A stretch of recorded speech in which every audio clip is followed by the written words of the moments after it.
Ben ritrovati dalla redazione. Rissa in pieno centro a Trieste, successo ieri all'altezza di via Filzi 2 all'angolo con piazza Ponte Rosso. Un 44enne di origine senegalese che versava in condizioni di pesante alterazione alcolica è stato picchiato. L'uomo ha subito un violento trauma cranico e altri traumi agli arti. Sul posto i sanitari del 118 insieme alle volanti della Polizia di Stato. Il ferito è stato stabilizzato e portato al pronto soccorso dell'ospedale di Catinare in codice giallo. Il sindaco di Trieste Roberto Di Piazza e i rappresentanti delle segreterie dei partiti che compongono la coalizione di maggioranza di centrodestra al comune di Trieste si sono riuniti per un confronto con gli uffici tecnici in merito all'iter della cabinovia di Trieste Opicina.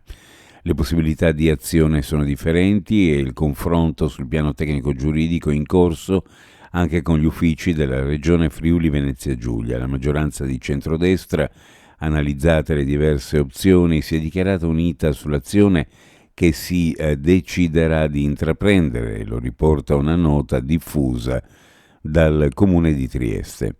Continua il Parlamento l'iter per l'approvazione della proposta di legge costituzionale di iniziativa del Consiglio regionale del Friuli Venezia Giulia che prevede tra le altre cose la reintroduzione nello statuto di enti di area vasta titolari di funzioni amministrative proprie con organi a elezione diretta.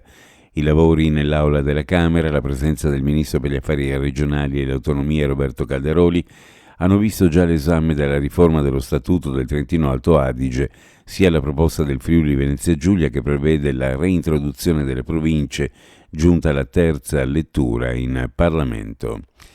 Sport basket, prima delusione europea per la Pallacanestro Trieste, fermata a Würzburg al termine di un match segnato da tanti errori. Trieste bagna con una sconfitta al suo ritorno in Europa, lasciando alla TecTake Arena i primi punti di questa Basketball Champions League.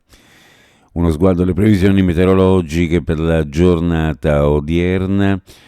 Sulla regione cielo in prevalenza poco nuvoloso, dal pomeriggio possibile un aumento della nuvolosità medio-alta, sulla costa venti deboli di brezza.